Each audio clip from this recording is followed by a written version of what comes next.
The hour of convening has arrived, and the Senate will now come to order.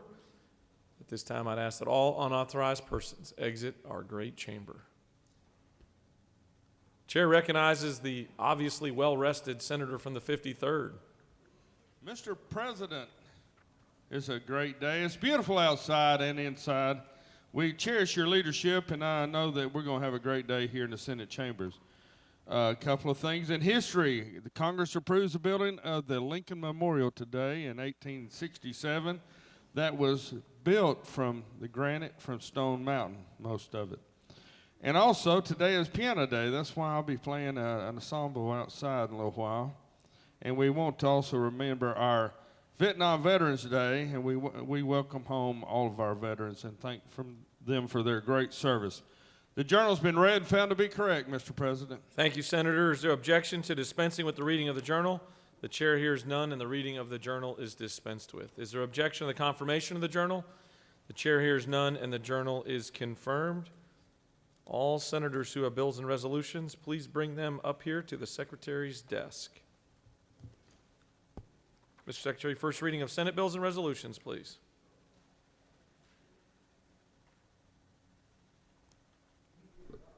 Senate Bill 312 by Senators Jordan of the 6th and others, a bill to be entitled an act to amend Chapter 10 of Title 17 of the OCGA relating to sentence and punishment so as to enact the Georgia Restoring Justice Act to provide Judiciary. Senate Bill 313 by Senators Jones II of the 22nd, a bill to be entitled an act to amend an act providing for the consolidation of Richmond County and the City of Augusta, approved March. State and local government. Senate Bill 314 by Senators Harrell of the 40th and others, a bill to be entitled an act to amend Chapter 2 of Title 21 of the OCGA relating to primaries and elections generally so as to provide for registered voters to cast a ballot. Ethics. Senate Bill 315 by Senators Brass of the 28th and others, a bill to be entitled an act to amend Title 43 of the OCGA relating to professions and businesses so as to provide for the licensure of individuals in the practice of applied behavior analysis. Regulated industries. Senate Resolution 319 by Senators Gooch of the 51st and others, a resolution recognizing the current electoral college system as the best way to elect the President of the United States. This completes the order, Mr. President. Mr. Secretary, will you please read reports of standing committees? Mr. President, the Senate Committee on Rules has had under consideration the following legislation, has instructed me to report the same back to the Senate with the following recommendation. Pursuant to Senate Rule 2-1.10, the Committee on Rules recommends that the following legislation do pass by substitute. House Bill 67 do pass by sub. House Bill 218 do pass by sub. House Bill 273 do pass by sub. House Bill 454 do pass by sub. House Bill 469 do pass by sub. House Bill 477 do pass by sub.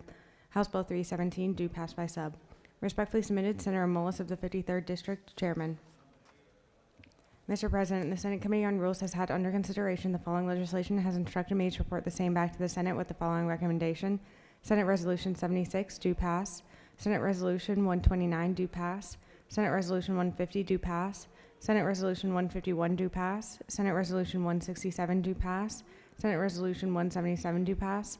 Senate Resolution 192 do pass. Senate Resolution 203 do pass. Senate Resolution 283 do pass. Respectfully submitted, Senator Mullis of the 53rd District, Chairman.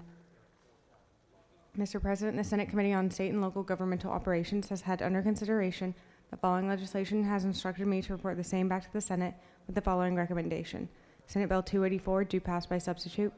House Bill 724 do pass. House Bill 740 do pass. Respectfully submitted, Senator Anderson of the 24th District, Chairman. This completes the order, Mr. President. Mr. Secretary, will you please read bills and resolutions for the second time? Senate Resolution 76 by Senator Jackson of the 2nd. Senate Study Committee on Employee Misclassification, create. Senate Resolution 129 by Senator Orrock of the 36th and others. Senate Retirement Security for Georgian Study Committee, create. Senate Resolution 150 by Senator Harbison of the 15th. Senate Crime and Youth Study Committee, create. Senate Resolution 151 by Senator Harbison of the 15th. Senate Sickle Cell Anemia Study Committee, create. Senate Resolution 167 by Senator Beach of the 21st and others. Taiwan, relations with the United States and the state of Georgia, commend. Senate Resolution 177 by Senator C of the 34th and others. C, Senator Valencia, recognize. Senate Resolution 192 by Senator Payne of the 54th and others, Senate Age of Mandatory Education Study Committee, create. Senate Resolution 203 by Senator Rahman of the 5th and others, Senate Outdoor Learning Study Committee, create. Senate Resolution 283 by Senator Jones II of the 22nd and others, Senate Improving Access to Healthy Foods and Ending Food Deserts Study Committee, create. This completes the order, Mr. President. All right, it's now time for our morning roll call. It is now time for our morning roll call. We'll give everybody a minute to find their way to the chamber. Are there any motions to excuse? Kind of sit in that posture for a minute.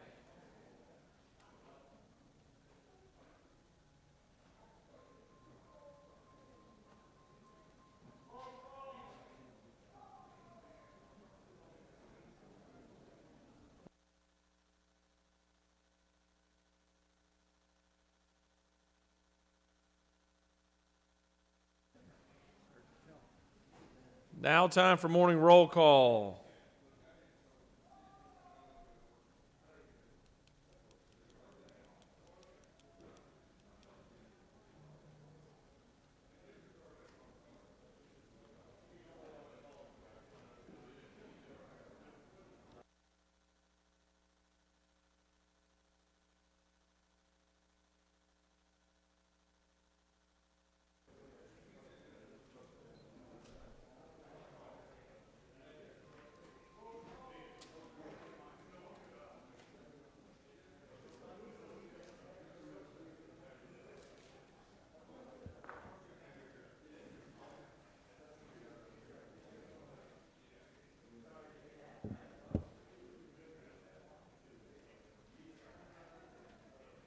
All right, are there any motions to excuse? I don't see the senator from the 33rd. Somebody want to take on?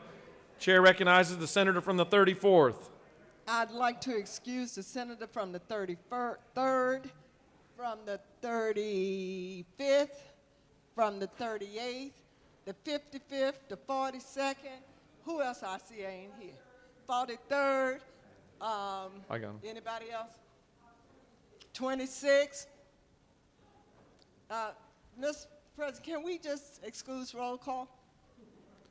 We're going to have to go through a little different process to do that. Can we go through the process? Look like I can't keep up with who all's not here. Well, that's all right. I see. Okay, thank you, Mr. President. That's all I got for now. Chair recognizes the majority leader. Thank you, Mr. President. I move we suspend the morning roll call. The majority leader has moved that we suspend the morning roll call. Is there objection? The chair hears none, and the morning roll call is suspended.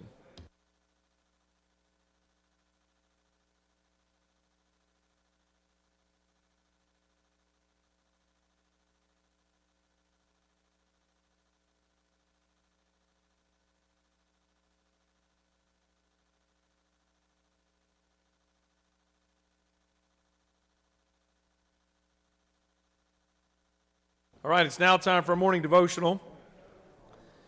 Ask that all senators take your seats and cease all audible conversations. Ask for our doorkeepers to secure the chamber. I'd like to recognize the majority leader to lead us in our Pledge of Allegiance and to introduce to us a very special chaplain of the day. Thank you, Mr. President. If you would stand, do the pledge. I pledge allegiance.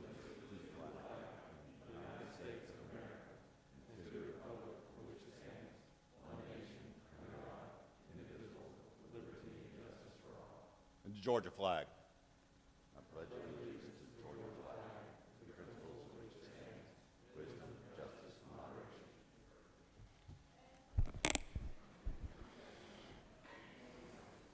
Good morning. I know it's going to be a long day, so I figured we'd get her started off on the right foot here.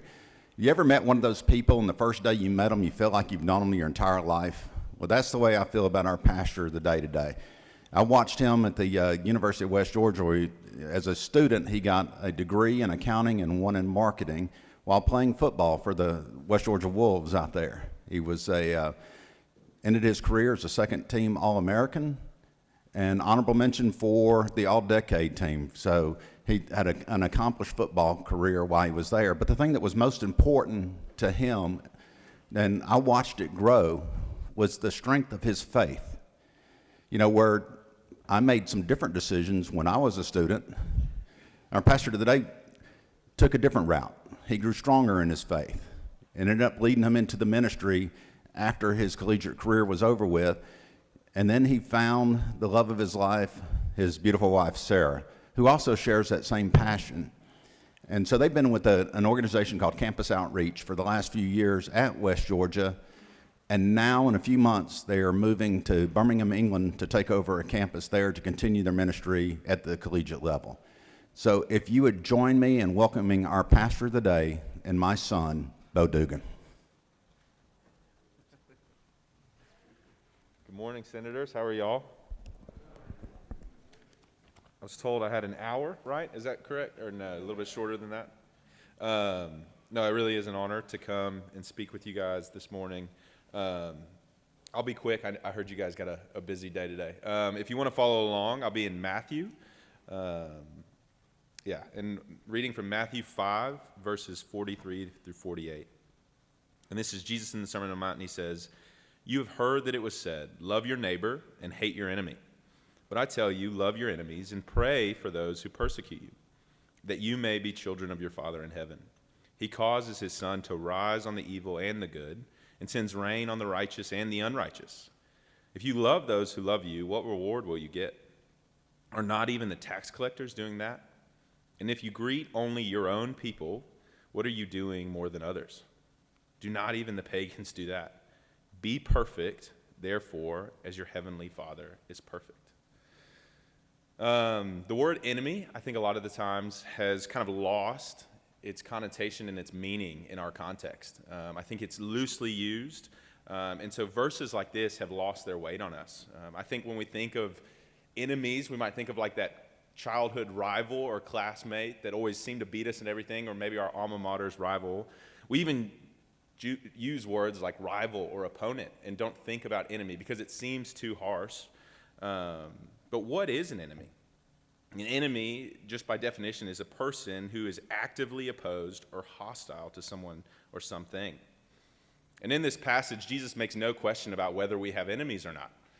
He goes into it with the knowledge that we have enemies, an assumption that we know who our enemies are. And when I was thinking about coming and speaking to you guys, I thought if anybody would relate to knowing that they have enemies, I would think that you guys can relate to this, whether it's constituents or someone from across the aisle, or maybe even someone in your own party. We have enemies.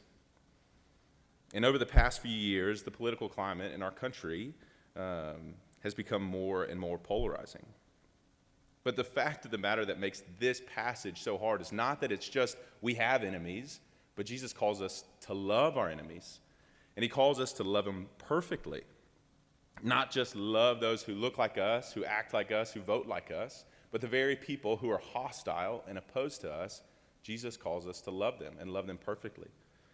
Later in Matthew, Jesus goes on to say that the greatest commandment is to love the Lord God with all of our heart, soul, and mind, and to love our neighbor as ourselves. Now, as we think about that, even our neighbor who looks like us, acts like us, votes like us, we don't love them perfectly. So let alone loving our enemies perfectly. And the problem is this makes horizontal, relational enemies that we deal with. But our sin not only affects our horizontal, it affects our vertical. Because we don't love God with all of our heart, soul, and mind. And it says in Scripture that we actually are enemies of God.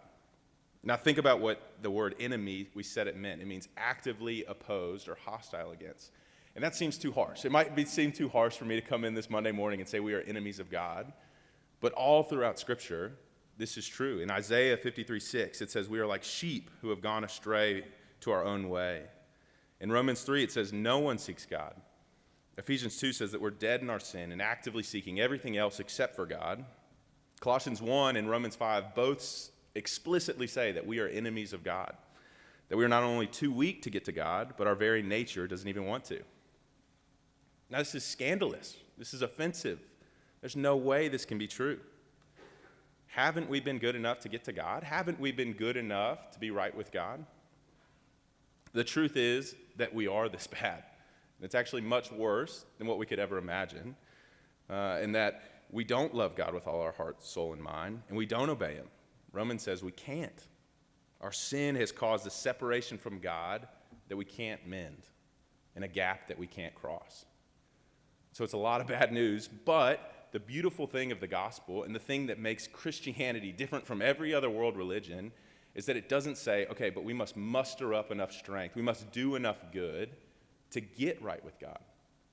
It actually starts with saying we can't do those things, but that God loves us so much that he would want to mend the gap, that he would want to cross the gap. Now just imagine with me for just 1 second the worst enemy you've ever had in your life, whether it's a childhood bully, maybe it's someone in this room. Now just imagine them. Now honestly answer the question, would you be willing to die for them? Romans 5:8 says that's exactly what Jesus does. He says, God so loved us that while we were still enemies, not while we had cleaned ourselves up and done good enough, but while we were still enemies, Christ died for us. And that he made a way for us to come to God. The love of enemies that Jesus is describing in this passage is not a passive one that sits back and says, I'll let them kind of figure it out on their own. It's not a passive one that says, those guys are idiots. They'll never figure it out on their own. I'm just going to leave them up onto their own. But it's also not an active one that says, I'm going to go rub their nose in what they've done wrong. But the active pursuit and love of Jesus that he is calling us to, but that he displayed perfectly in his life and in his death, is one that goes after and counts us as more important than himself. That although we were still enemies, or are, or currently, or have been enemies of God, and haven't perfectly loved our enemies on earth, he came to die on a cross.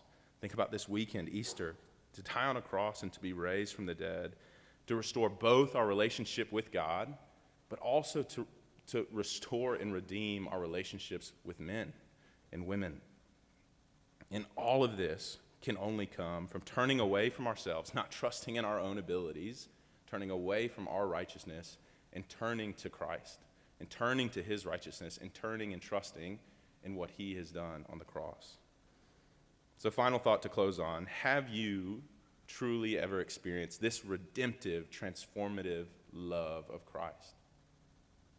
And if you have, in view of Christ's love towards you, how can you love your enemies? Because we were once enemies of God, and we might still be enemies of God if we have not trusted in him, but he was willing to die for us. So let me pray. Let's pray together. Father, gosh, the good news is only good if the bad news is true. That we are sinful enough that we can't make our way to you, that we need you, that we need your work on the cross, your perfect life, your death that took on our wrath that we deserved, and that we were enemies of you, but now you have made us adopted children of the God and creator of the world. I pray that we could live out of that and love our enemies, love our neighbors, and love you the way, God, that you call us to. And I pray these things in your name. Amen.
Senate will come back to order. Are there any unanimous consents?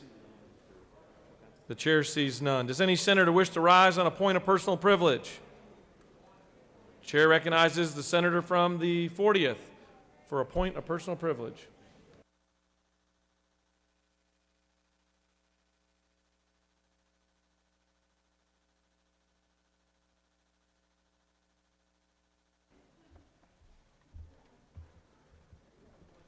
Thank you, Mr. President, ladies and gentlemen of the Senate. Senate Bill 202 requires that provisional votes cast before 5 p.m. to be thrown out. The following was written by Sabrina, a volunteer poll worker from Senate District 40. Sabrina says, I was an election day poll worker at the Dunwoody Library, which also had been an early voting site for 3 weeks prior to the election. I greeted voters at the door, checking the Secretary of State website to determine whether they were at the correct precinct. There were many, many voters who were at the wrong place. They were confused. They thought that if the Dunwoody Library was open to everyone during the early voting period, they should be able to vote there on Election Day as well. For the majority of voters, I was able to redirect them to their correct precinct, less than 3 miles away. Many, however, worked in Dunwoody, but lived in Stone Mountain or Lithonia or Decatur. They were DeKalb voters, just in the wrong precinct. They were either on a short lunch break from work or unable to make it back home to their precinct before the polls closed. Some had taken public transportation to get there. Others had worked or walked from their place of work. In each case, I asked if they were able to vote at their home precinct before 7 p.m. If they said they couldn't, I offered them the option of casting a provisional ballot. At the Dunwoody Library, we had dozens of provisional ballots cast. These are not random, she said, random disposable votes to me. I associated each one with a face, a story, a hardship. I saw the moms with toddlers tugging at them while they sat at the provisional ballot table filling out their paperwork. I saw the frail elderly voters that I pulled up chairs for so they could sit comfortably while casting their ballot on paper. I saw anxious young men looking crestfallen that despite their best efforts to get away from work and vote, their ballot might not count. I saw irate and confused middle-aged women who swore they had voted at the library precinct before. I saw naturalized citizens with limited English skills voting for the first time. These were all eligible voters who just turned up at the wrong precinct. And she says, there is no doubt in my mind that their votes must count. And this is why I, along with every member of my caucus, filed Senate Bill 314 that allows registered voters to cast their vote in any precinct within their county on Election Day. We have the technology to do this. The voting machine is capable of pulling up the voter's precise ballot so that he or she can vote for the correct candidates all the way down the ballot. There is simply no reason to throw out provisional votes cast prior to 5 p.m. As Sabrina says, these people are not disposable voters. Thank you, Mr. President. I yield the well. Thank you, Senator. Chair recognizes the senator from the 37th for a point of personal privilege.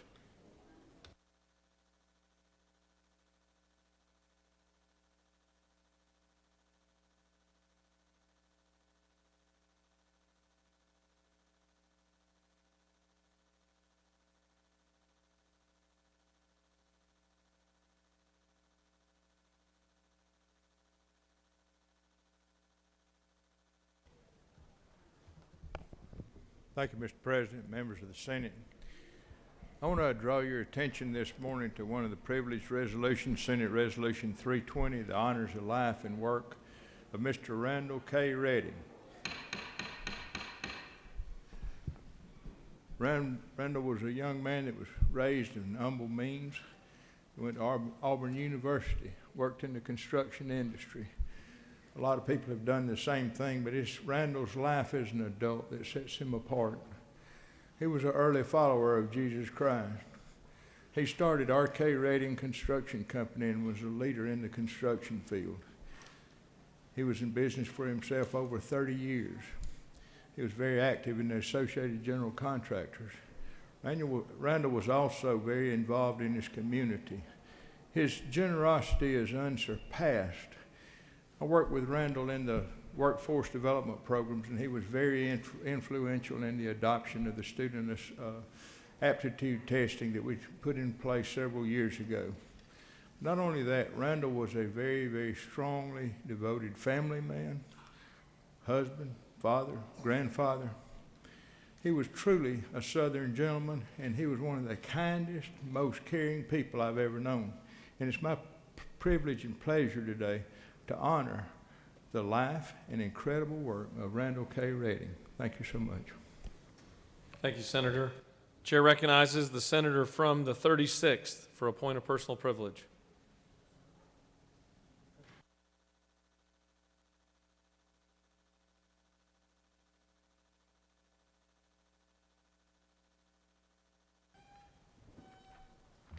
Thank you, Mr. President.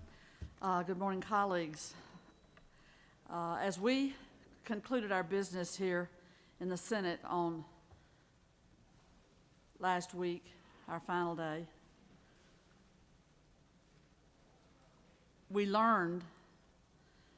I learned with great shock that yet again, a colleague of ours, an elected official here doing the business of the General Assembly, here in the building with the legislature in session,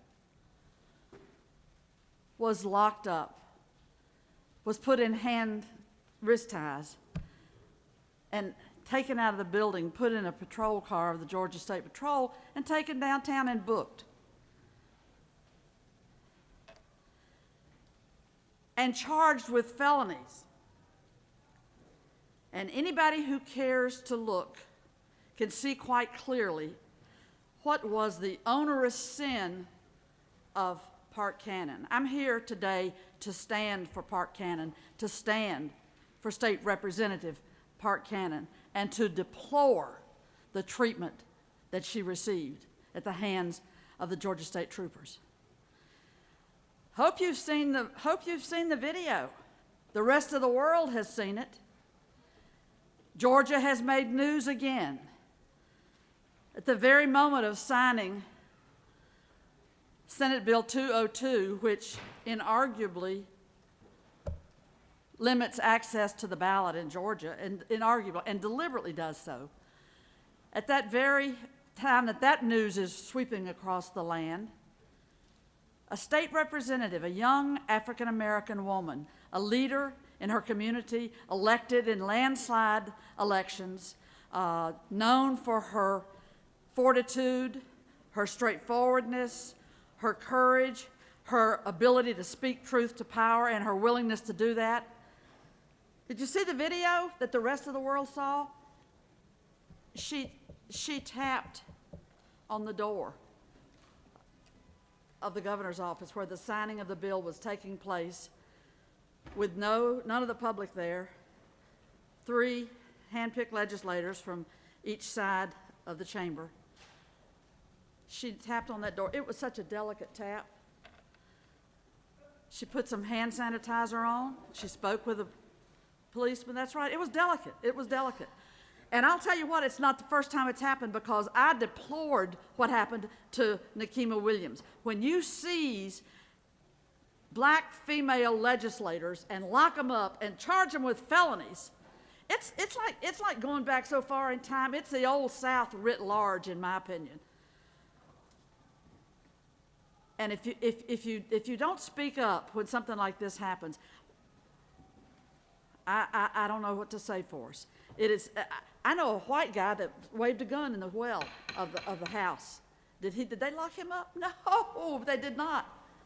I'm going to take my seat, but I just want to remind us: you can't ignore this. You can't act like it didn't happen, because it did happen, and it's known now worldwide. I support Representative Park Cannon. You know, the last time when they locked up Senator Nikema Williams, The she's in senator's Congress time in the now. well has expired. Nakima's in Congress now. Where will Park Cannon be? Thank you. Chair recognizes the senator from the 29th for a point of personal privilege.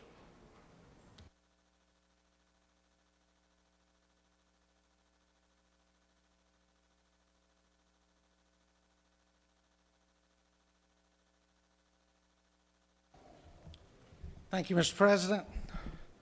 I remember as a child, the only time I had the opportunity to watch cartoons was on Saturday morning.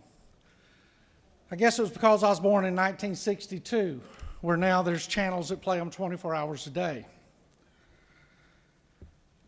So what we saw once again this past week was an elected official putting their goals, their opportunities to be shown by media that fully 100% supports their narrative, put them out there. Everybody saw the video that the colleague of the colleague who was arrested put out there. Sadly, what they didn't see were the 9 warnings. Sadly, what they didn't see where she went to the governor's office prior to that, banging on the door. They didn't see all that. They didn't see what happened in the room while she was beating on the door, because this was not meant to be seen. This is all publicity. This isn't about addressing poverty. This isn't about addressing voters' rights. This isn't about addressing anything. This is about somebody inside this building making themselves more important than anybody else. They didn't show her stomping with the heel of her shoe on the foot of a Georgia State trooper. They didn't show that. And I'm going to tell you, it's time for us to stand up, stand behind the men and women that protect us each and every day in this building, and stand up for conservative values and not be too afraid to speak out when we're done wrong. Because as I said when this session started, truth matters. And if the truth is on your side, then speak the truth. Speak the truth to those who try to hijack this system. Speak the truth to those that when you solve their problem, they vote against you because you have taken their soapbox away. Friends, speak the truth each and every day up here. Fear nothing. Courage is not stupidity. Courage is knowing that things are going to be against you, that the room is full of smoke, or that there's a guy behind the door with a gun, and with that knowledge, you go through that door or you go into that burning building anyway, knowing that you may not come out. That is courage. And what we're in right now calls for men and women of courage. I look on my driver's license and I'm an organ donor. And I told people this before, but I cannot donate backbone. Stand up with the 33 you were born with that should be about 24 by now, flexible, and speak truth and display courage. Mr. President, I yield the well. Chair recognizes the senator from the 48th for a point of personal privilege.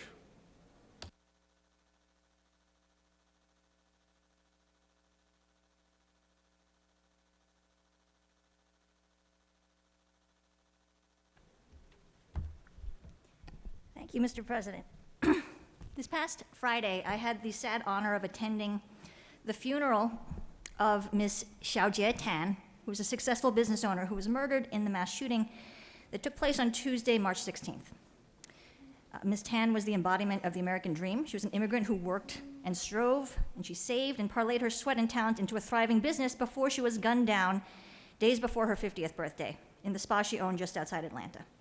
And here I quote, with permission, from the eulogy that her husband, Mike, delivered at her funeral. Quote, "So, how about all of us? Sadly, Xiaojie's family in China wishes for her daughter, Jamie, a proud American citizen, to return to China because they think it is just not safe here anymore. This is the kind of example our country is setting for the rest of the world." The other morning, after the second massacre here in the United States, he's referring to the mass shooting in Colorado, in less than a week, the news person pointed out that we have not had a mass shooting in our country for a while due to the pandemic. Do we really have to quarantine ourselves to avoid being gunned down in the grocery store, our schools, our businesses, and our places of worship? Must our flags always fly at half-mast? We, as a country, should be ashamed. End quote. In the Georgia State Senate today, we're looking to push through a bill, HB 218, which makes it easier to buy and carry firearms in the state, only a week and a half after the mass shooting which took Xiaojie's life, along with the life of 7 other innocent victims. Gun safety should not be a partisan issue.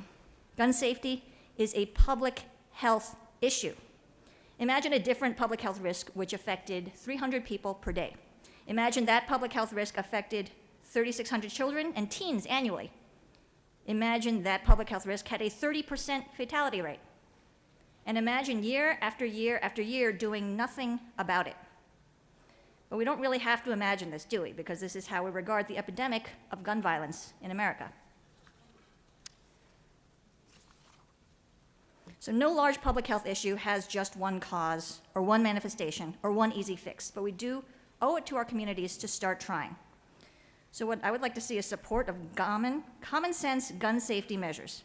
There are 2 that have been proposed in the Georgia State Legislature this past year. The first one is universal background checks, and the second one is to propose a 5-day waiting period on all firearm transfers. Gun violence in America is certainly not new, but what is new is how we can move forward from this. Thank you, Mr. President. I yield the well. Chair recognizes the senator from the 9th for a point of personal privilege.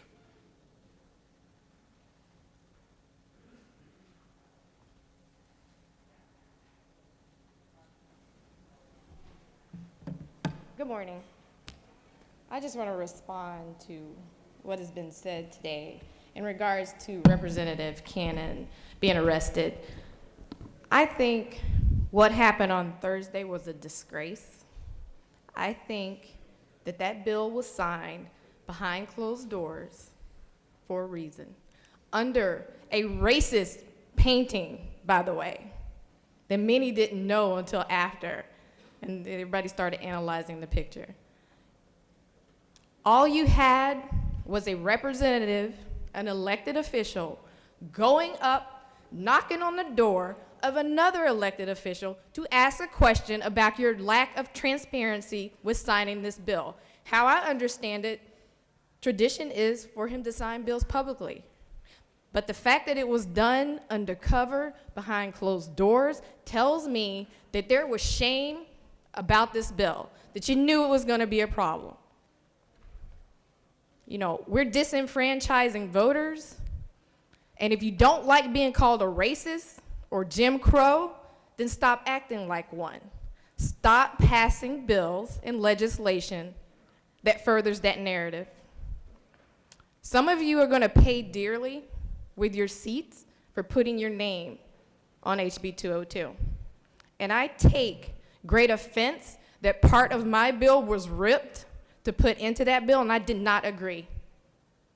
I went in good faith for a positive bill, but it's fine. Y'all want to perfect your legislation and cobble that all together, that's fine. Matter of fact, I would have just given it to you. I didn't even need my name on it if I knew that was what's going to happen, but you're well within your rights to do that as the majority. I get it. You know, we like to talk about how we foster in here, don't take it all personal. You know, what we do in the chamber, don't take it personal. And we're supposed to be friends at the end of the day when you're ripping voting rights from my constituents. When you do things not in good faith. When you sign bills undercover and arrest a black woman that was just simply there to ask a question. I think the officer was out of line. I saw the video. I didn't see where she went, where she did anything wrong. It would be the same as me going up and knocking on any one of your doors, asking a question. Am I gonna get arrested for it? So I stand with Representative Cannon on this. I feel ashamed to be in the state of Georgia. I'm getting calls from relatives and friends asking me, is this a reality in Georgia? Is this really what is happening right now? Are you guys actually passing legislation that puts us back? And we are, and it's disgraceful. With that, I yield the will. Chair recognizes the senator from the 24th for a point of personal privilege.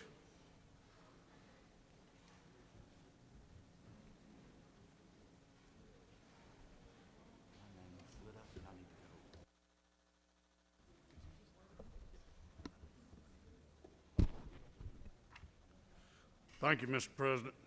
Today is the Augusta Greater Day, the great day for Augusta, Georgia, and we just want to thank the Chamber in Augusta and also the Chamber in Columbia County for helping us present this gift to y'all. Y'all know that in a few days, everyone can come to Augusta, bring your wallet, bring your money, spend it all, and enjoy a great event, the Masters. We just hope you enjoy wearing the hat and wear it with pride, and thank y'all. Chair recognizes the senator from the 13th for a point of personal privilege.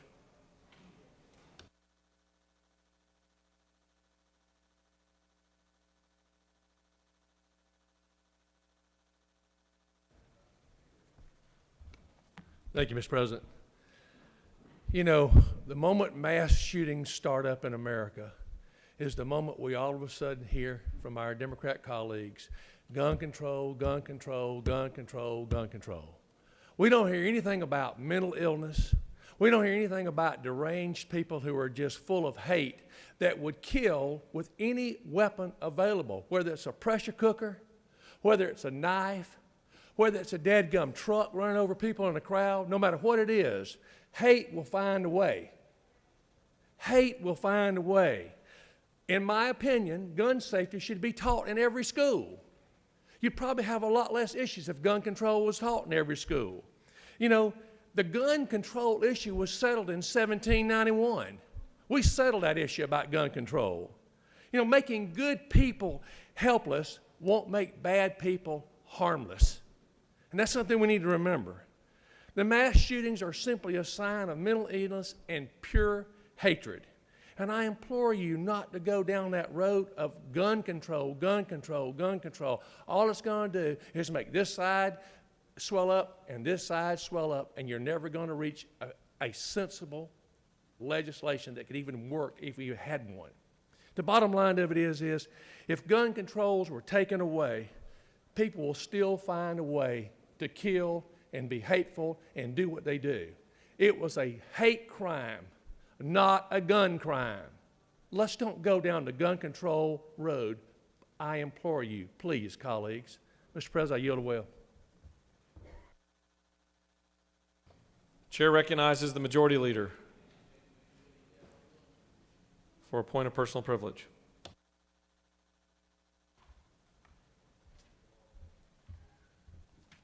Thank you, Mr. President.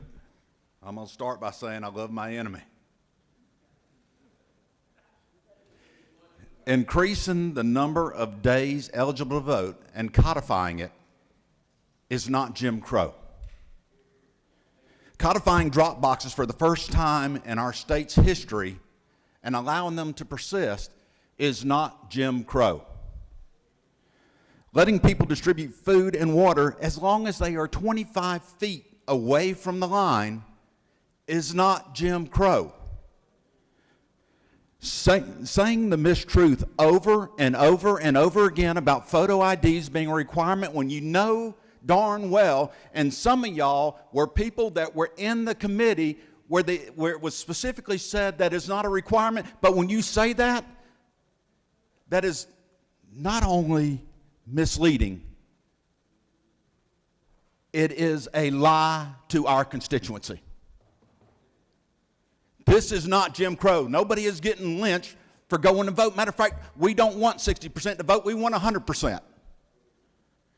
And we're going to do everything in our power to make sure that if just because somebody's signature has changed or somebody's mother has developed some kind of a twitch in her hand and or looks different, that she's not prevented. We're not going to stand by and let the number of ballots that are consistently disregarded in the mail-in ballot process because of a lack of a signature match stops. That's not Jim Crow. That's increasing. Stop with the rhetoric. Park did not tap on the door. This was not, Mr. Governor, do you have a second to talk? She got it what she was looking for. She wanted to make a scene and be arrested. I'm not mad at her. That's her right as an individual. But don't make her a martyr when she got what she went down there to do. There's more than one video. So don't stick with just the one. Look at the other one as well. We're going to have differences. I understand that this is going to be a political issue that is going to be used to drive a wedge. I got it. Let no issue go to waste. I got it. But when you call somebody racist long enough, when you know it's not, when it actually happens, it's going to be like the boy who cried wolf, and nobody's going to hear you. I yield the well. Chair recognizes the senator from the 26th for a point of personal privilege.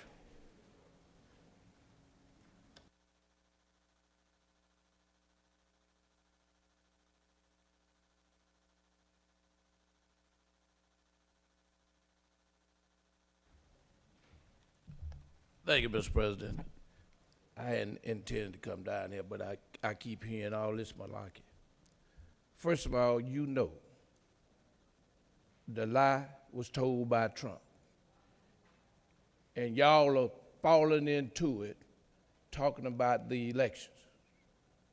Your own Secretary of State said that the elections were fair and right. And what you got mad about is he recorded Trump trying to make him change it. Because if he hadn't recorded it, Trump would have lied on him too. So let's get it straight. We got our differences. You don't like what happened in the election results. We do. And we're going to keep pushing forward. And as I told you the last time, it's going to be a fight. You asking for it, you're going to get a fight. Don't get mad. Since you made the decision to do what you did with 202, don't get mad. I told you from the beginning we were going to fight. And just as soon as the governor signed it, we filed the suit. We're going to fight about elections in Georgia. We're going to fight about fair elections in Georgia. When you look at 202, you got mad with the Secretary of State. You're going to take his powers away now. That's what 202 does. So don't get up here and try to make a scam out of something. You did it. You voted for it. Now you got to live with it. But I'm telling you, we're going to be in court all year long. So don't get mad. Let's move on and do the other things we need to do. But we're going to fight. There ain't no question about it. We're going to fight.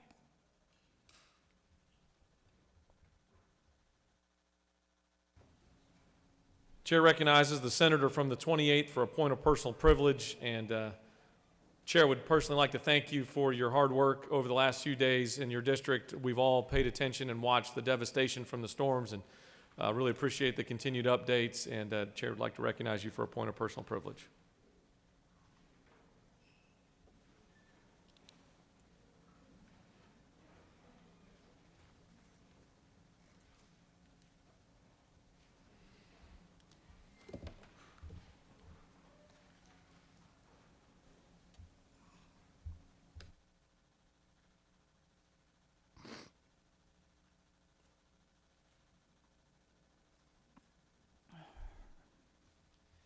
Thank you, Mr. President.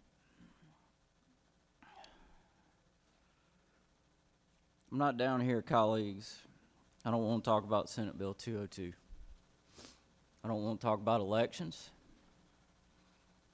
I don't want to talk about guns.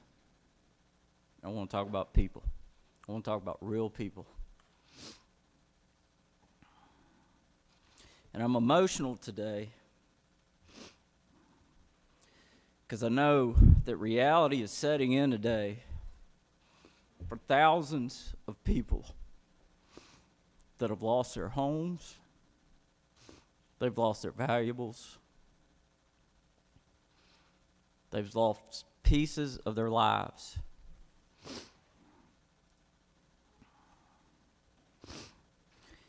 And I came in on one of the initial chopper rides riding in, I was asked by GEMA to ride along. They needed someone local that could identify streets. And we went to the high school. It's kind of where we knew the damage was most severe. We knew it was west of there and east of there, but didn't really know to what extent. And I remember riding in, and I saw it, and I got chills. And I looked down, and it was hard to recognize streets because they didn't look the same.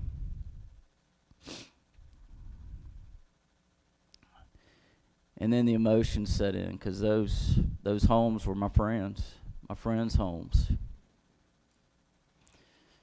People we go to church with, people I went to school with, real people, people that I now represent. Didn't see any political signs, except for those that were used to patch roofs and board up windows to keep the rain from coming out later that night. I do want to thank the governor. He immediately called a state of emergency at 2 a.m. in the morning on Friday morning. And with that, state resources came in from GEMA, DNR, Georgia Forestry, State Patrol, GDOT, all went to work right away clearing our roads so that we could get in. And just to give you an idea of the devastation, this thing hit in Franklin, Georgia, in Heard County, destroying many homes, destroying property, and then picked back up on the west side of Noonan, Georgia, just west of Noonan High School, where I graduated. 6 miles long, about 3/4 of a mile wide at its most wide point, about a half mile wide for the rest of the way. And you looked around, no trees, homes.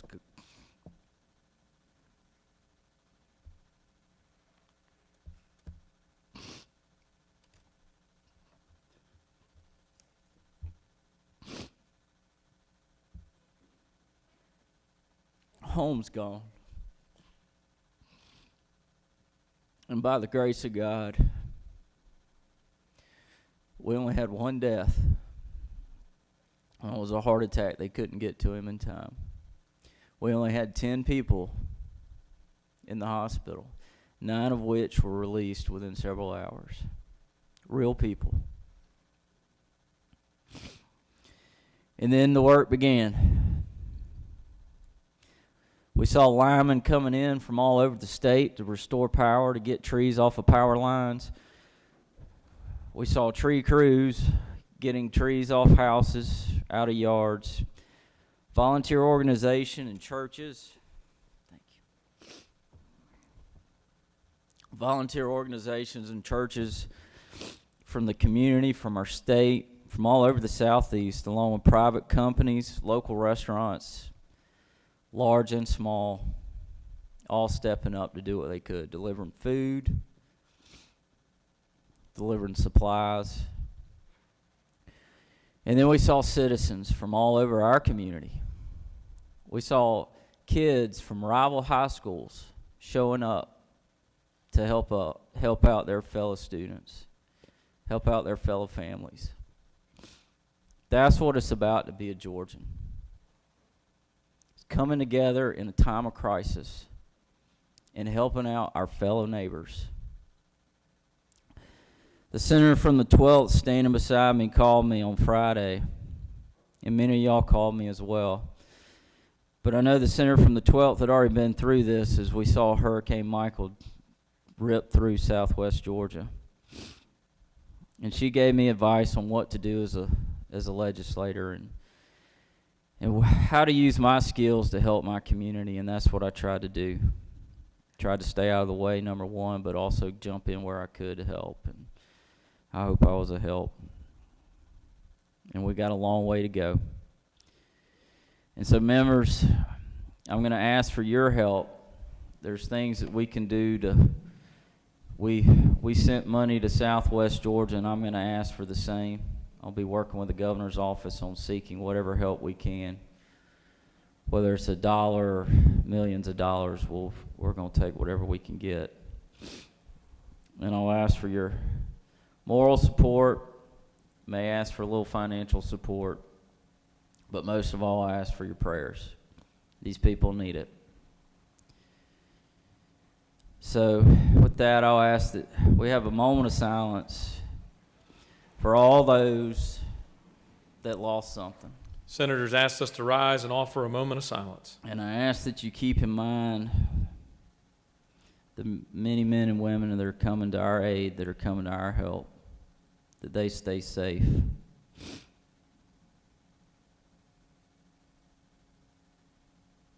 Thank you, Mr. President. Thank you, members of this body, for all that you do for this great state. Thank you for all the love. We know we're loved in Coweta County. And I want y'all to know that we love each other. And if you want to witness it, you come see it. Thank you. I yield the well.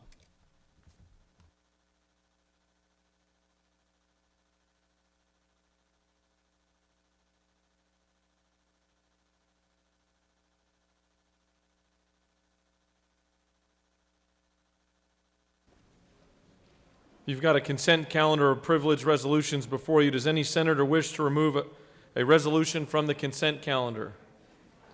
The chair sees none. Is there objection or adoption of the resolutions on the consent calendar? The chair hears none, and the resolutions on the consent calendar are adopted. Are there any motions to withdraw and commit? Chair sees none. You have a consent calendar of local bills before you. Mr. Secretary, are there any objections filed to any bill on the local consent calendar? Mr. President, there are no objections filed. Is there objection to agreeing to the report of the Committee on State and Local Government, which is favorable to the passage of the bills on the local consent calendar? Chair hears none, and the report of the committee is agreed to. The question is on the passage of the bills on the local consent calendar. All those in favor vote yea. Opposed, nay. The Secretary will unlock the machine.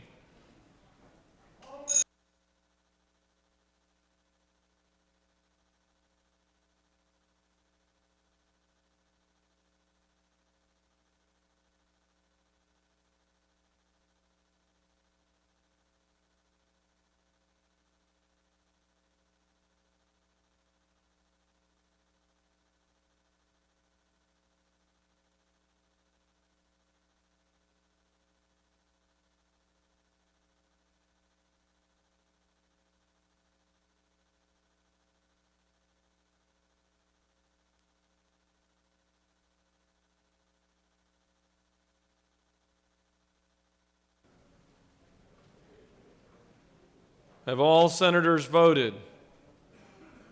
A couple more coming.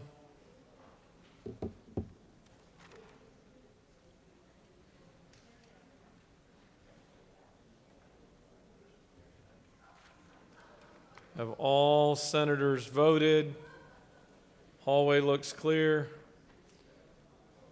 Mr. Secretary, please close the machine.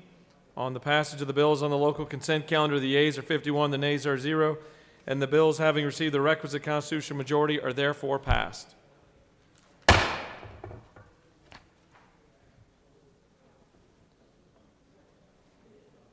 Chair recognizes the majority leader for a motion.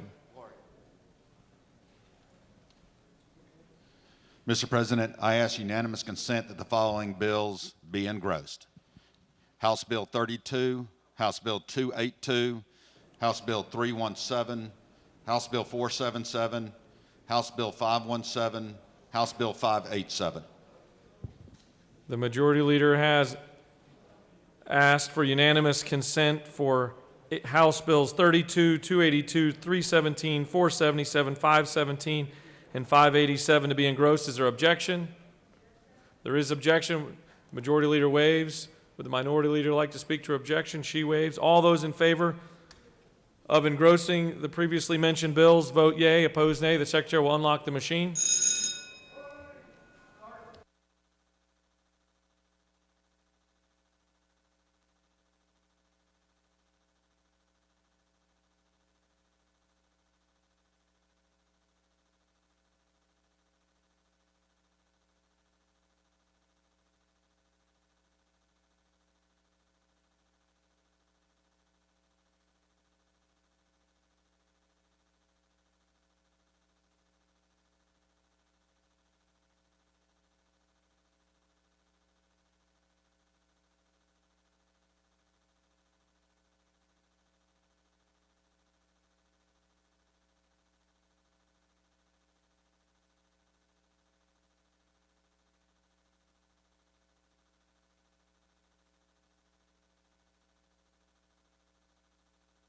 Have all senators voted?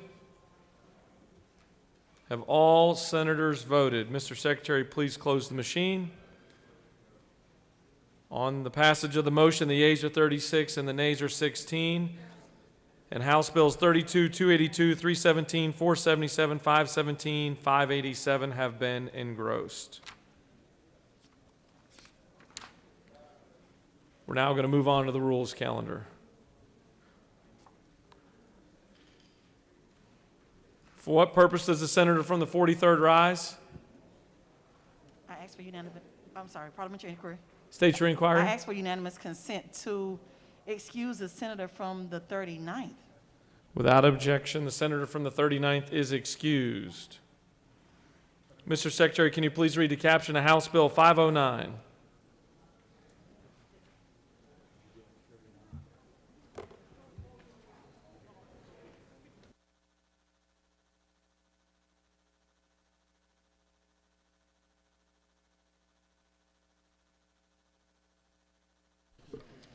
House Bill 509 by Representative Gaines of the 117th and others, a bill to be entitled an act to amend Article 1 of Chapter 30 of Title 33 of the OCGA relating to general provisions relative to group or blanket accident or sickness insurance so as to require certain insurers to make at least one reasonably priced comprehensive major medical health insurance policy available to residents in this state without limitation or exclusion based on pre-existing conditions and for other purposes. The Senate Committee on Insurance and Labor recommends that this bill do pass. Respectfully submitted, Senator Burke of the 11th. Chairman, this completes the order, Mr. President. Chair recognizes the senator from the 17th to speak to House Bill 509.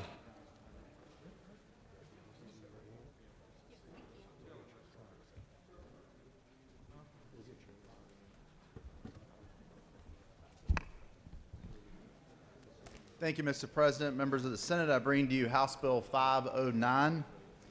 While we continue to see debate nationally and also litigation in our court system over the Patient Protection and Affordable Care Act of 2010, with House Bill 509, we're drawing the line in the sand.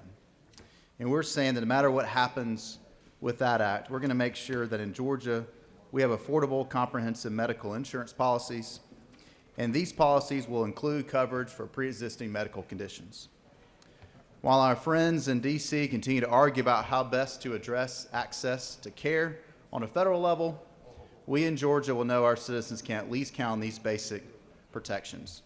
With that, Mr. President, I'd be happy to answer any questions. You have no questions. Ask for favorable consideration. Any other senator wish to speak for or against House Bill 509? The chair sees none. Is there objection agreeing to the report of the committee which is favorable to the passage of the bill? The chair hears none. The report of the committee is agreed to. Is there objection to the main question being ordered? The chair hears none and the main question is ordered. Questions on the passage of the bill? All those in favor vote yea. Opposed nay. The secretary will unlock the machine. Okay, this next bill has an amendment and a substitute. Your favor?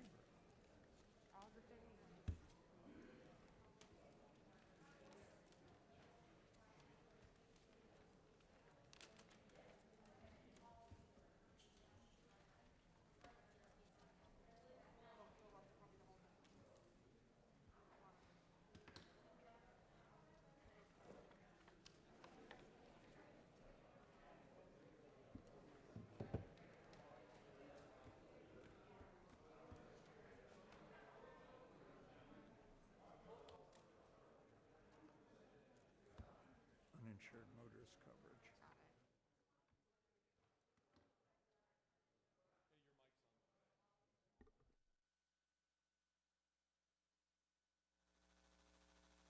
Have all senators voted, including the senator from the 37th? Who's deep in thought? Mr. Secretary, please close the machine. On the passage of the bill, the yeas are 51, the nays are 1. This bill, having received the requisite constitutional majority, is therefore passed.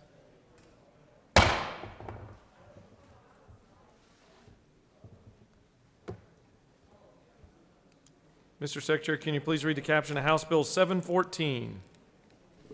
House Bill 714 by Representative Kelly of the 16th, A bill to be entitled an act to amend Article 8 of Chapter 11 of Title 9 of the OCGA relating to provisional and final remedies and special proceedings so as to revise and provide for new requirements under Georgia Civil Practice Act for settlement offers and arrangements for tort claims for personal injury, bodily injury, and death, to amend Chapter 7 of Title 33 of the OCGA relating to kinds of insurance, limits of risk, and reinsurance so as to revise the liability of an insurer upon refusal to pay for an uninsured for any loss pursuant to uninsured motorist coverage and for other purposes.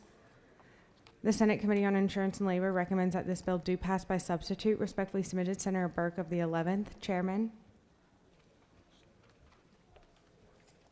Insurance and Labor offers the following substitute to House Bill 714, a bill to be entitled an act to amend Article 8 of Chapter 11 of Title 9 of the OCGA relating to provisional and final remedies and special proceedings so as to provide and provide for new requirements under the Georgia Civil Practice Act for settlement offers and arrangement for tort claims for personal injury and for other purposes.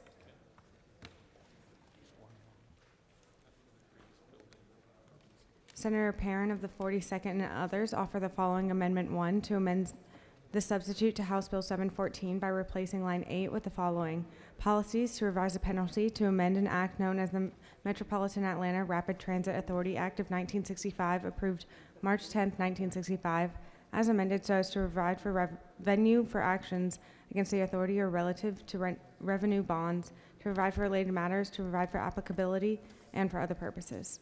This completes the order, Mr. President.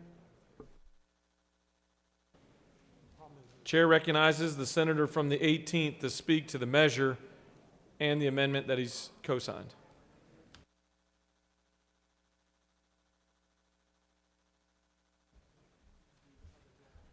Thank you, Mr. President. Good morning, colleagues. I bring to you House Bill 714. This may look and sound a bit familiar because it's something we've actually worked on for the last couple of years, and I'm very pleased to tell you that all the stakeholders that we've been working with and that I personally have been working with for the last 2 years are in agreement with what is being presented to you today. This really builds on a 2013 agreement between the insurance community and the GTLA, the trial lawyers, on the rules of the road for settling automobile claims. Both the insurance community and the GTLA stated in committee that they agree with the contents of this bill, which simply just clarifies material terms that are set out in OCG 91167.1 as the only material terms that can be included in an offer to settle. Those material terms are set out in the bill. These will continue to be the rules of the road. It also requires sufficient medical records in the offeror's possession and incurred as a result of the injury that are sufficient to allow an evaluation of the claim to be included with the demand. The bill also allows a claimant to require an insurance company receiving a claim be provided a statement regarding the disclosure of liability and casualty insurance issued by that particular company. Finally, you'll see in the last section of the bill that it includes an expansion of the penalties for uninsured motorist bad faith claims against an insurance company. The current law is that it's 25% of the recovery is the maximum amount of the penalty. This takes it up to that or $25,000, whichever amount is greater.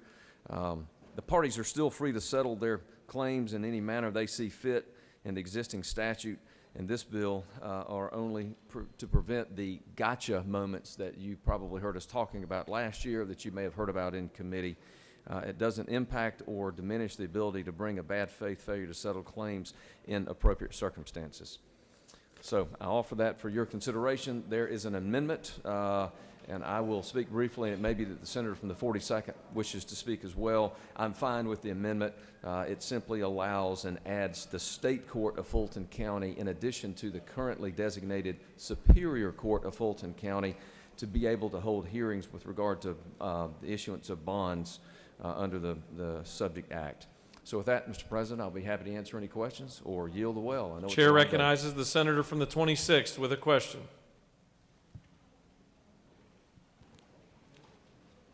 Gentleman, you. This is Senator you. Oh, yes, sir. Sorry. So this does not have in it where you had to have two jury trials to separate the issues. No, sir, Senator, that is not in this bill. That has nothing to do with 714. Okay. You have no more questions. Okay, thank you. I appreciate your support. Chair recognizes the senator from the 42nd to speak to her amendment.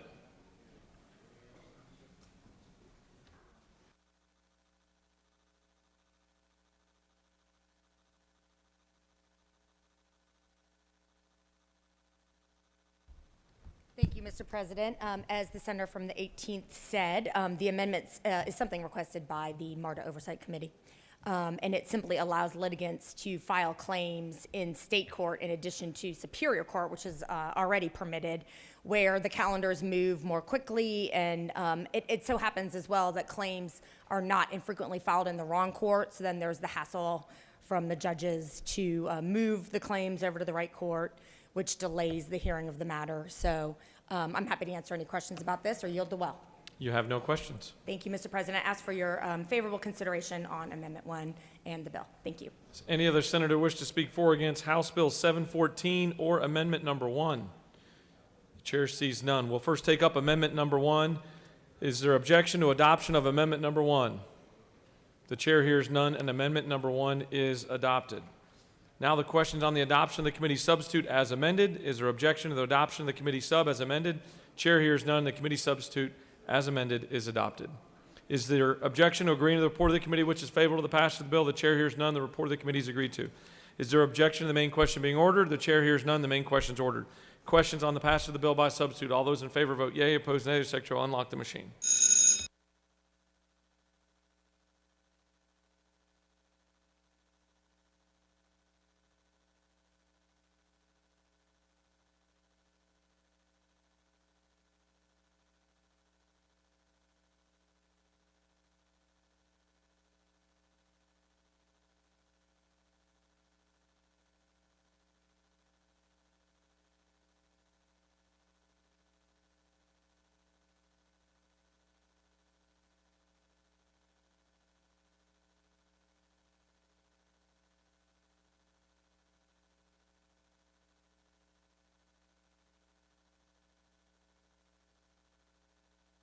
Have all senators voted?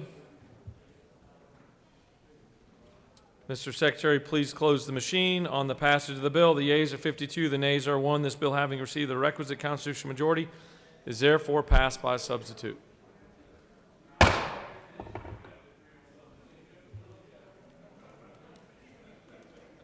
Mr. Secretary, will you please read the caption of House Bill 307?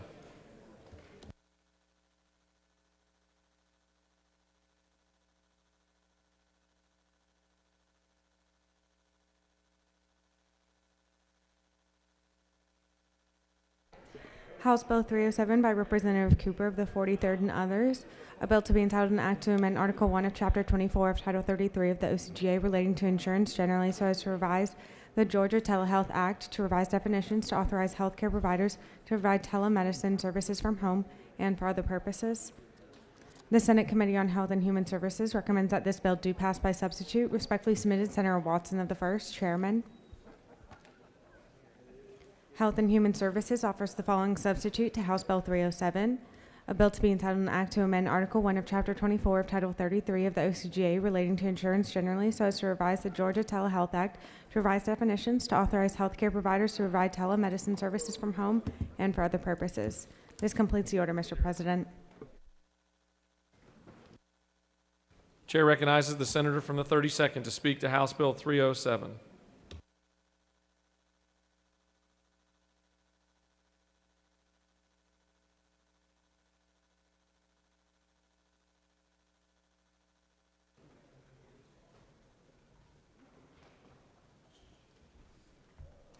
Thank you, Mr. President. House Bill 307 is about telehealth.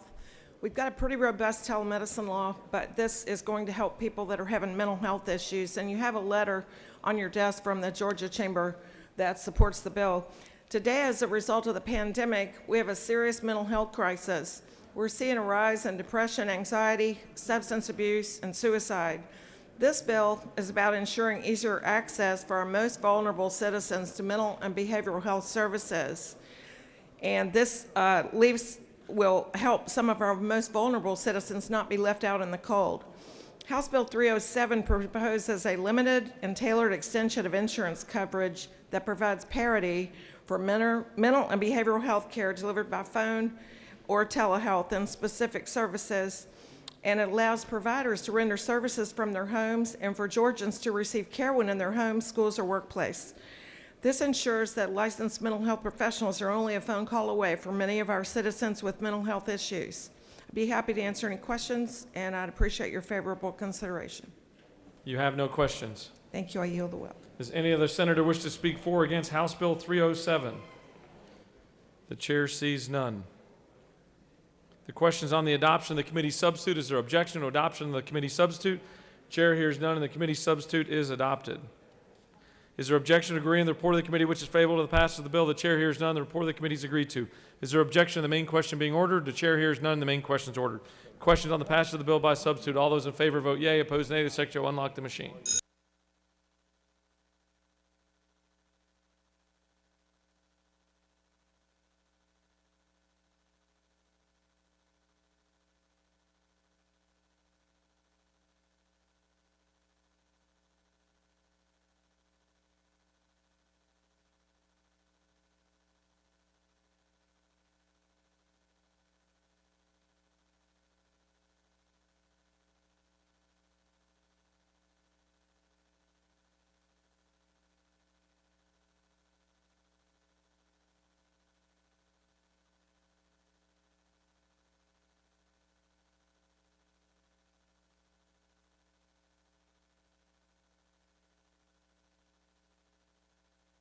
Have all senators voted? Mr. Secretary, please close the machine. On the passage of the bill, the yeas are 52, the nays are 0. This bill, having received the requisite constitutional majority, is therefore passed by substitute. Mr. Secretary, can you please read the caption of House Bill 635? House Bill 635 by Representatives Leverett of the 33rd and others, a bill to be entitled an act to amend Title 15 of the OCGA relating to courts so as to provide that each judge of the Superior Court, State Court, and Probate Court and each magistrate shall have authority to perform any lawful judicial act regardless of whether he or she is physically located at the time of such an act, to amend Title 17 of the OCGA relating to criminal procedure so as to provide for the issuance of arrest warrants by a judge regardless of where such judge is physically located, and for other purposes. The Senate Committee on Judiciary recommends that this bill do pass by substitute. Respectfully submitted, Senator Strickland of the 17th, Chairman. Senate Judiciary offers the following substitute to House Bill 635. A bill to be entitled an act to revise certain procedural and administrative matters of the courts, to amend Title 15 and Article 1 of Chapter 32 of Title 36 of the OCGA, relating to courts and general provisions regarding municipal courts, respectively, so as to provide that each judge of the Superior Court, State Court, Probate Court, and Municipal Court, and each magistrate shall have authority to perform any lawful judicial act regardless of where he or she is physically located, and for other purposes. This completes the order, Mr. President. Chair recognizes the senator from the 17th to present House Bill 635.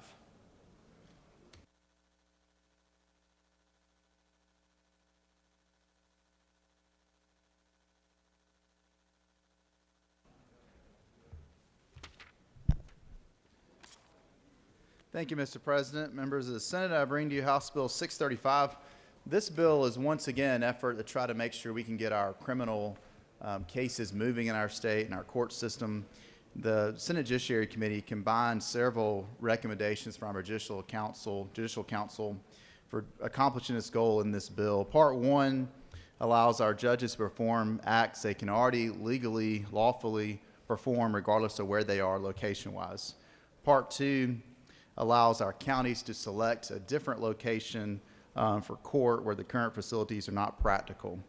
And Part 3, which has a sunset for next June 30th, 2022, allows the defendant to request a bench trial versus a jury trial in all cases except death penalty and serious violent felonies.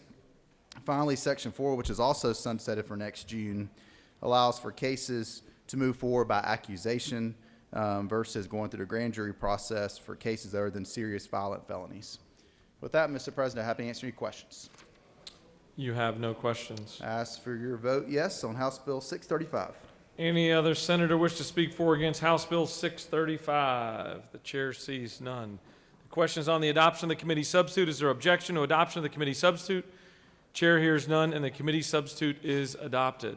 Is there objection to agreeing to the report of the committee which is favorable to the passage of the bill? The chair hears none. The report of the committee is agreed to. Is there objection to the main question being ordered? The chair hears none. The main question is ordered. Questions on the passage of the bill by substitute. All those in favor vote yea. Opposed, nay. The secretary will unlock the machine.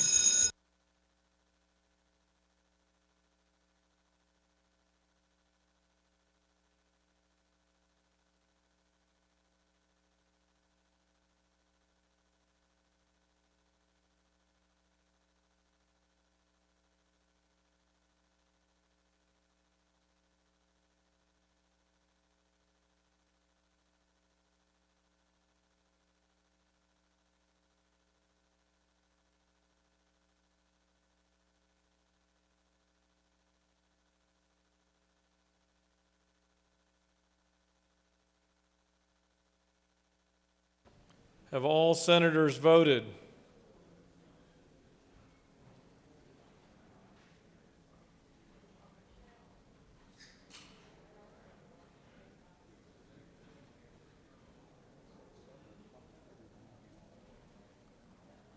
Have all senators voted? Hallway clear. Mr. Secretary, please close the machine. On the passage of the bill, the yeas are 51, the nays are 0. This bill, having received the requisite constitutional majority, is therefore passed by substitute.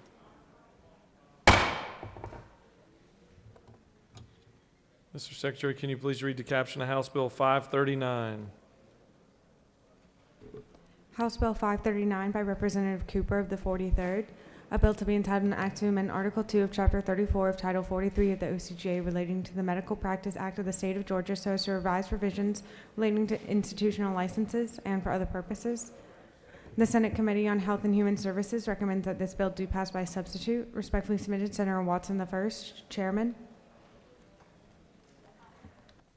Senate Health and Human Services offers the following substitute to House Bill 539.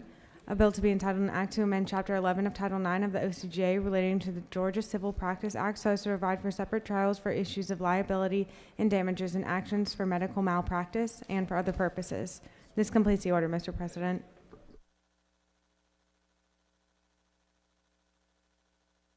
Chair recognizes the senator from the 11th to speak to House Bill 539.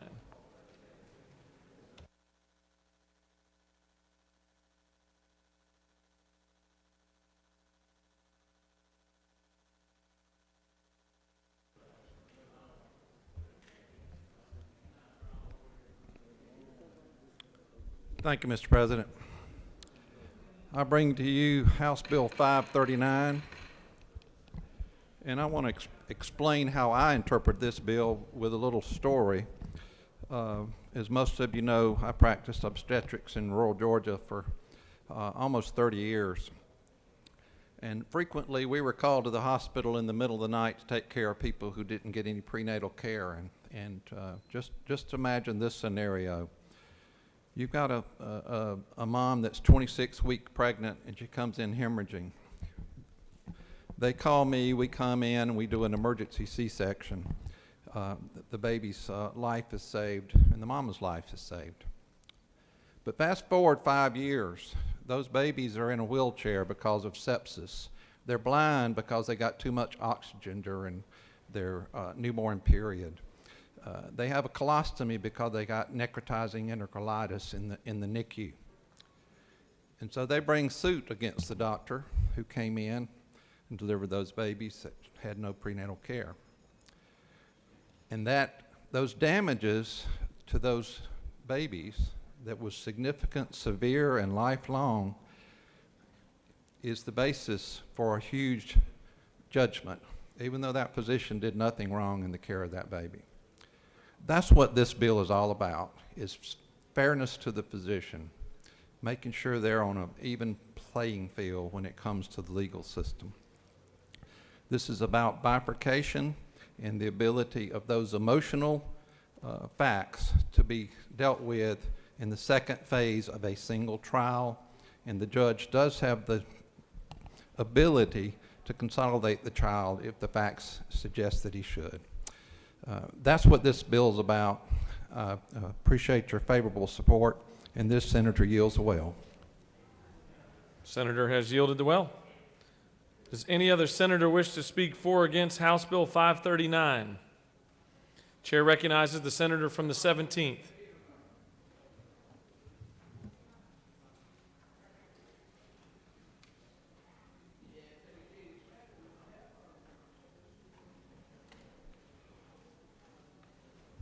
Thank you, Mr. President. I did not plan to speak for or against this bill, but I wanted to ask a couple questions of the author in the well. And so instead, I'll just point it out up here now, and I'll take questions. Anybody has questions for me? House Bill 539 is not House Bill 539. It is a bill that was created by the Committee of Health and Human Services, and what they took was Senate Bill 189. Senate Bill 189 currently sits in the Judiciary Committee that I chair in this body. That bill came before that committee for a hearing, and the bill failed. It was a different version. This version actually goes a little bit further than the version they brought before that committee, but they did not get the vote they wanted in that committee, so instead it reappears from another committee. And that's fine. That's how this process works. But what's important that you should know is this bill has not been vetted by our Judiciary Committee. This bill is not something that those that were put on that committee were given a chance to work through. The bill will still live for another year for that committee. We continue to work on this. And I'm sure some of y'all could probably point out some of the problems legally with this bill, but I'll also just go ahead and say this. If you look on lines 17 through 20, you will see that under current Georgia law, anybody in any case can request to have a trial bifurcated. There's already a process set up where someone can do that. What you have with this bill is a special exception. Just medical malpractice cases are going to be bifurcated automatically by law unless you meet this other standard set forth, lines 21 through 26. This is one group that gets special treatment under our law. Got that by bypassing a committee that had the bill be considered. And so I can make arguments against the actual law itself, but also like to point out that procedure is important. And so if you have any doubt about this, give us a chance to work on this for another year in Judiciary Committee. Happy to take any questions. Chair recognizes the senator from the 21st for a question. Thank you, Mr. President. Senator Yield. Yes, sir. Is it not true that physicians prevail 92% of the time in medical negligence cases here in Georgia? I truly don't know, and I do not practice in the area of medical malpractice. I actually don't even do the trial work that a lot of folks do as far as personal injury cases. I have one or two of those I've ever even tried in my life. I do more of a general practice. I don't know the answer to that question. If you say it's true, it probably is. Well, I've been told that. Okay. Further yield? Yes, sir. I'm not an attorney, but is it not true that under existing Georgia law, our elected judges have the discretion to order any trial to be bifurcated at this point now?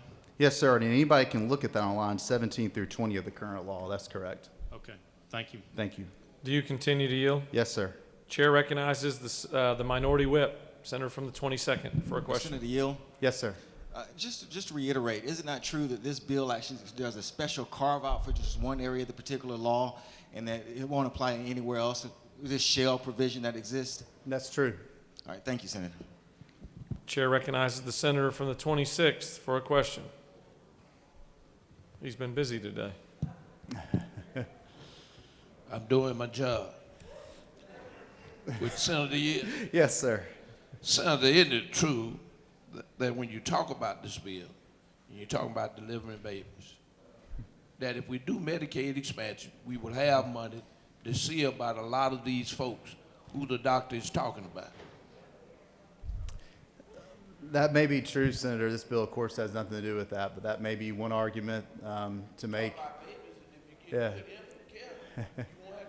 And of course, I didn't talk about any babies, but I learned that when you want a bill to pass, you start talking about children first versus actually talking about the bill itself, and people just automatically vote yes sometimes, I guess. Do you continue to yield? Yes, sir. Chair recognizes the senator from the 32nd for a question. Does the chairman yield? To my sweet mate and the doctor on judiciary. Your sweet mate? The sweet mate. Yes, ma'am. Isn't it true that we have a shortage of obstetricians and other primary care physicians in rural Georgia? I've heard that time and time again. Yes, ma'am. And isn't it also true that in judiciary we heard testimony that when North Carolina did this, 10 years ago that the malpractice rates for their obstetricians went down by 30%? They did argue that, but there's no way to know for sure if it came from this. It's also important to note that Georgia has a different set of laws when it comes to damages for trials than North Carolina has. We have apportionment laws, and that's one of the legal issues that we have with this bill, if we're going to still consider it, is the bill was not drawn where it's consistent with our apportionment law that we have now, which requires you to consider damages at the phase of trial initially. So you have a conflict there that has to be decided as to how this can even be applied. North Carolina does not have apportionment law. You have no more questions. Thank you, Mr. Does President. any other senator wish to speak for or against the bill? The chair sees none. Chair recognizes the senator from the 11th to close debate on House Bill 539.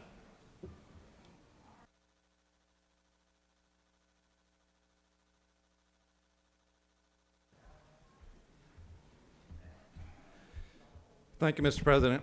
I appreciate the fact that this is a body that allows debate. I appreciate the fact that the trial attorneys got their 2 cents in, and that's the way it should be. But, you know, this bill, as I said in the beginning, is about fairness. North Carolina is a state that's similar to our state from the standpoint of its demographics. It's supposed to be business friendly, and frankly, it's eating our lunch when it comes to medical malpractice. As was mentioned by the senator from the 32nd, medical malpractice insurance is a huge overhead cost to physicians in rural Georgia and for the hospitals that employ them. I have to write that check every year for the medical malpractice for the providers that work in our hospital. And these are great doctors that do a great job and are treating people in rural Georgia.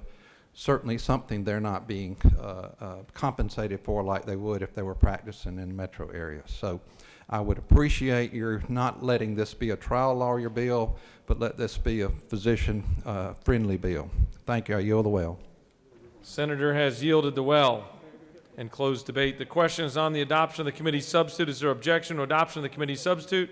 Chair hears none, and the committee substitute is adopted.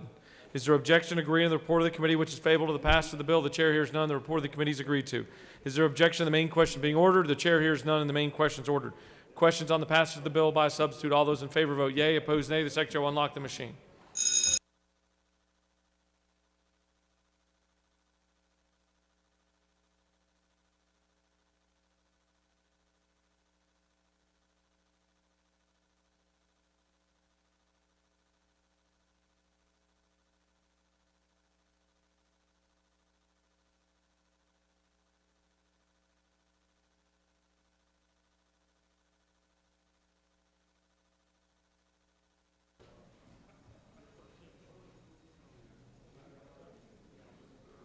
Have all senators voted?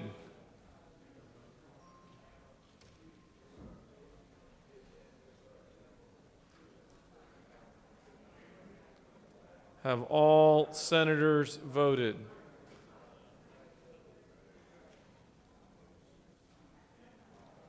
Hallway clear. Double thumbs up. Mr. Secretary, please close the machine. On the passage of the bill, the yeas are 17, the nays are 33, and this bill has failed to receive the constitutional majority.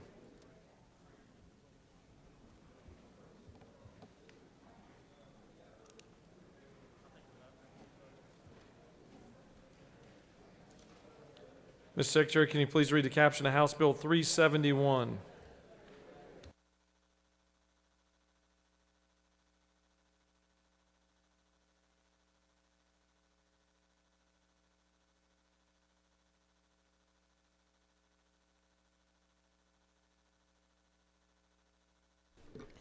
House Bill 371 by Representative Gunter of the 8th and others.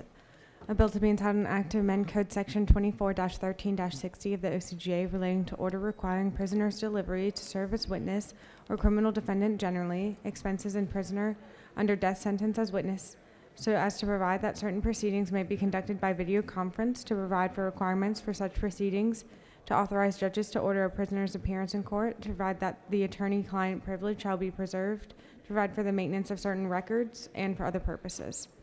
The Senate Committee on Judiciary recommends that this bill do pass by substitute. Respectfully submitted, Senator Strickland of the 17th, Chairman.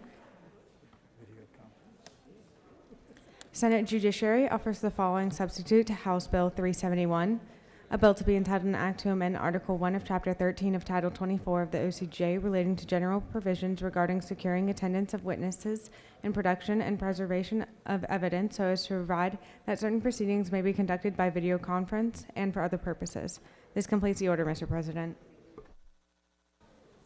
Chair recognizes the Rules Chairman to present House Bill 371. For what purpose does the senator from the 53rd rise? Mr. President, with visions from above, vibes from within, and to perfect this bill during this session, I move that the Senate table House Bill 371. Very eloquently, the senator from the 53rd has asked that the Senate table House Bill 371. Is there objection? The chair hears none, and House Bill 371 is placed on the table.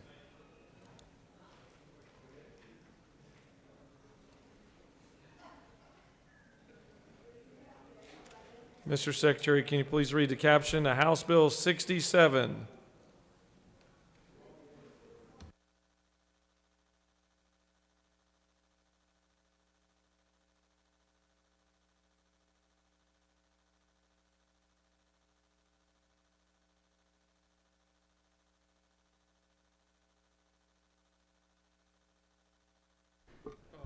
House Bill 67 by Representatives Martin of the 49th and others. A bill to be entitled an act to amend Article 1 of Chapter 16 of Title 50 of the OCJ relating to general provisions relative to public property so as to extend automatic repeals of certain provisions and for other purposes. The Senate Committee on Higher Education recommends that this bill do pass by substitute. Respectfully submitted, Senator Tippins of the 37th, Chairman. The Senate Committee on Rules offers the following substitute to House Bill 67, a bill to be entitled an act to amend Article 1 of Chapter 16 of Title 50 of the OCJ relating to general provisions relative to public property so as to extend automatic repeals of certain provisions regarding writing off small amounts due to the state and for other purposes. This completes the order, Mr. President. Chair recognizes the senator from the 46th to present House Bill 67.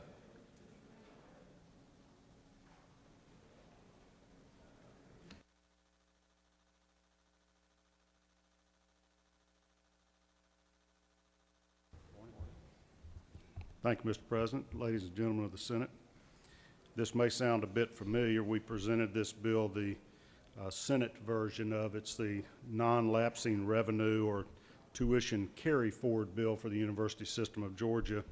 4 crossover day, it passed here overwhelmingly.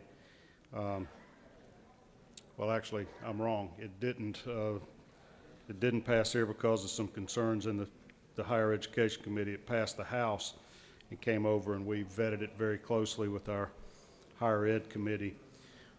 We've got 3 different types of revenue this deals with, and the whole bill is just extending a sunset on a provision in law we've had for some time now. When kids pay tuition and different type of technology fees and activity fees in the university system, sometimes it carries over past our fiscal year, which ends, of course, at the end of June. And we had a provision that up to 3% of tuition they could retain and not have to lapse back to the state government to apply it to the next year's tuition, et cetera.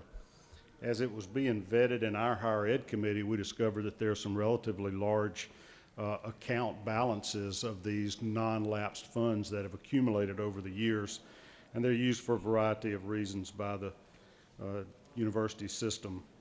So what the changes made to the bill was it does extend that sunset for 5 years as requested, but we have added some reporting requirements on the university system to let us know how much money is there, what it's being used for, and what the total balance are. If you'll look just at the very end on lines 91 through 97, it puts in these reporting requirements, the same thing from line 76 to 82.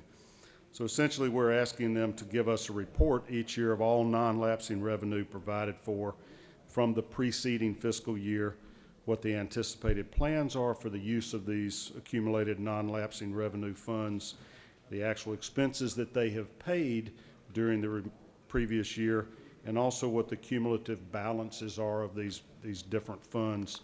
On the tuition fund, we found that it generally gets spent immediately just once the next school year begins. But some of the activity fees and technology fees have accumulated some balances that have some good uses. We're just trying to get to the bottom of it and find out exactly how much has been accumulated and what are the funds being used for. So I think it's a good compromise that came out of a Rules Committee sub. The main change from the Rules Committee sub and the Higher Ed sub is to require a little bit more reporting and to extend that sunset for the full 5 years requested. So with that, Mr. President, if there are no questions, I'll yield the will. You have a question. Chair recognizes the senator from the 21st. Thank you, to your Mr. right. President.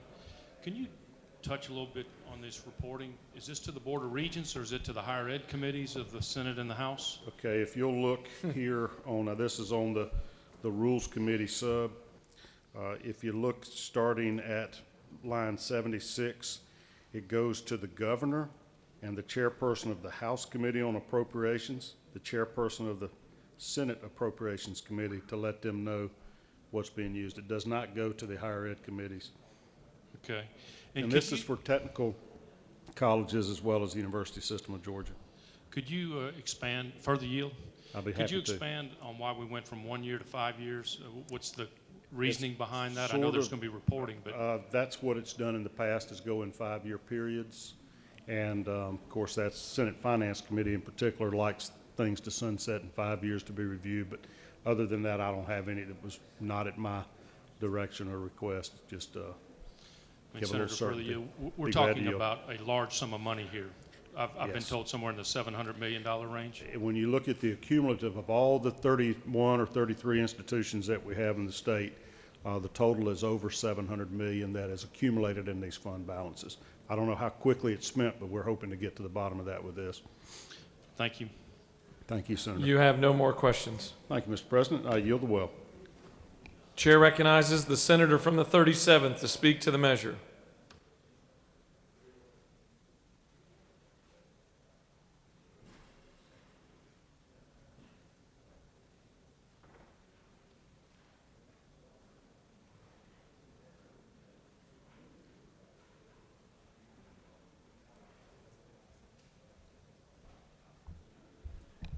Thank you, Mr. President, members of the Senate.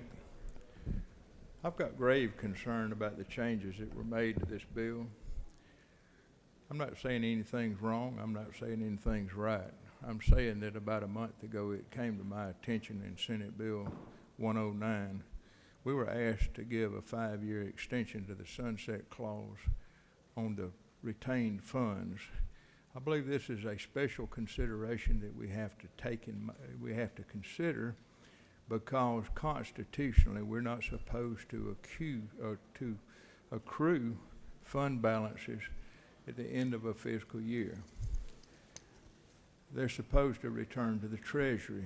This statute was put in place to avoid the rush end of the year spending, maybe many times needlessly. I understand that fully. When it came to my attention and many in the Senate that the fund balance on these funds had grown to $735 million, almost $750 million by the end of FY 2020, and that it was over a $300 million increase over the prior 6 years. It's concerning that there's not a published list of plans for these funds. I'm not opposed to having operating reserves. I understand that as a business owner. I'm not opposed even to these funds being used for the purpose of the institutions. But quite often you'll see us approve capital construction projects, and it shows that local funds being raised are being raised. Quite often it's not local funds coming from the community.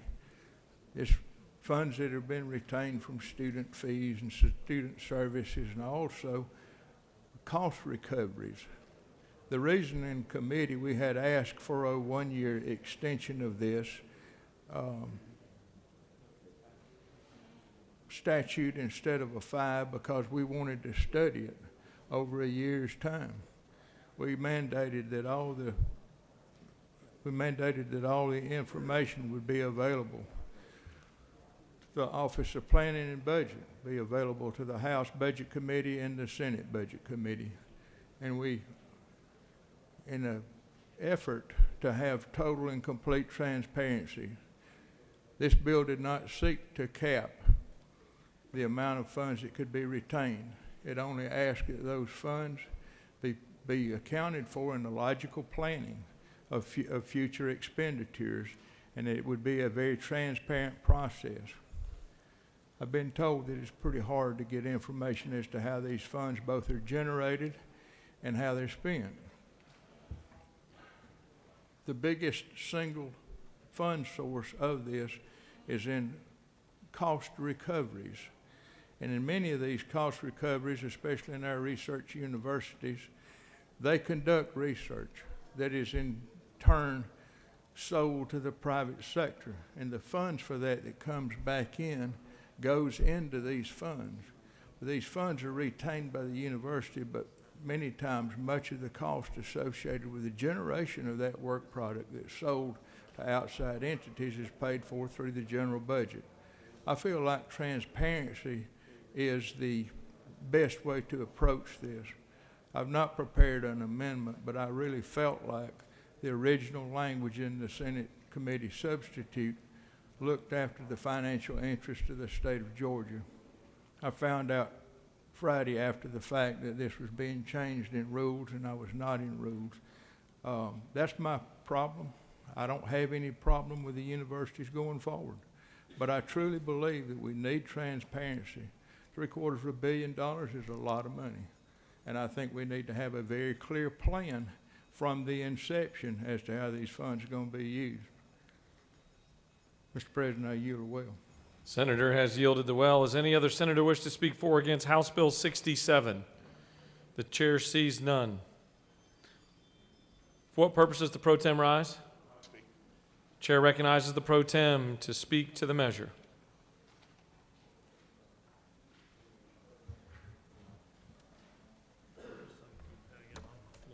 Thank you, Mr. President. I rise to thank the gentleman from Cobb County for his diligence and hard work on this bill, and to thank the gentleman from the 21st for his questions on this bill. These are all legitimate questions and legitimate concerns, but what I think also needs to be pointed out is there has never been, to my knowledge, and I've done made quite a few calls and done quite a bit of research on this very bill, there has never been 1 ounce of misrepresentation or inappropriate allocation of funds, any of these funds, and these funds are used to bring eminent scholars to the state of Georgia. Eminent scholars that create thousands of jobs. People who are working on the Ebola virus, people who are working on a one-time flu vaccine, people who are working on sickle cell, people who are working on leukemia. These funds are used to fund the support staff and the equipment that these individuals require to do this research. You know, it's not by accident that University of Georgia and Georgia Tech and Augusta University, Georgia and Georgia Tech are the top 20 schools in the country, some of the hardest in the world to get in, and as is Augusta University. And these funds help make them that high value, high quality, impactful universities on not only our communities, not only our quality of life, but on our economy and on the well-being of our constituents. Mr. President, there are no questions. I yield the well. You have no questions. Does any of the senator wish to speak for or against the measure? The chair sees none. The question is on the adoption of the committee substitute. Is there objection to adoption of the committee substitute? Chair hears none. The committee substitute is adopted. Is there objection to agreeing to the report of the committee which is favorable to the passage of the bill? The chair hears none. The report of the committee is agreed to. Is there objection to the main question being ordered? Chair hears none. The main question is ordered. Questions on the passage of the bill by substitute. All those in favor vote yea. Opposed nay. The secretary will unlock the machine.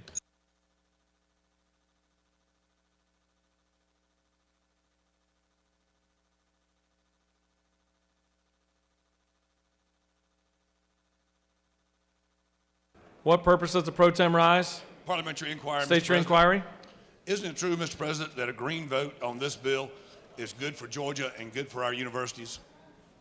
Certainly the gentleman knows of what he speaks. Thank you, Mr. President. Have all senators voted?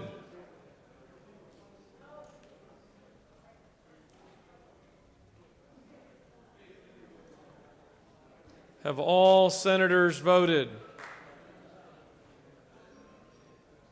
Mr. Secretary, please close the machine. On the passage of the bill, the yeas are 47, the nays are 6. This bill, having received the requisite constitutional majority, is therefore passed by a substitute.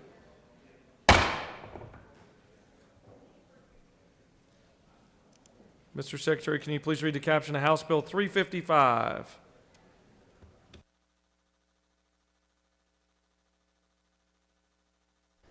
House Bill 355 by Representative Whitehour of the 119th and others.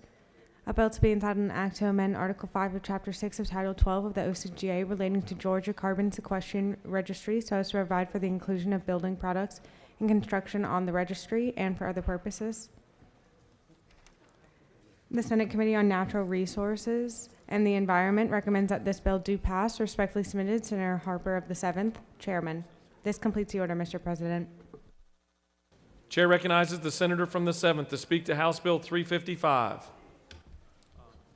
Thank you, Mr. President. Ladies and gentlemen, the Senate House Bill 355 does a couple of simple things. It expands the Forest Carbon Registry, which was created in 2004 to encourage sustainable forest management and encourage the use of Georgia-grown forest products and building materials in the state of Georgia. And this program will allow those carbon credits to be sold on a global market. And obviously with Georgia having a number of Fortune 500 companies, that could be very beneficial to our state as a completely voluntary program. It also sets up a committee under the Georgia Forestry Commission to look at this and continue to validate this process. So if there are no questions, Mr. President, I yield the will. You have no questions. You waited till I got to the bottom of the steps when you yielded. Does any other senator wish to speak for or against House Bill 355? The chair sees none. Is there objection or agreement to the report of the committee which is favorable to the passage of the bill? The chair hears none. The report of the committee is agreed to. Is there objection to the main question being ordered? The chair hears none. The main question is ordered. Questions on the passage of the bill? All those in favor vote yea. Opposed, nay. The secretary will unlock the machine.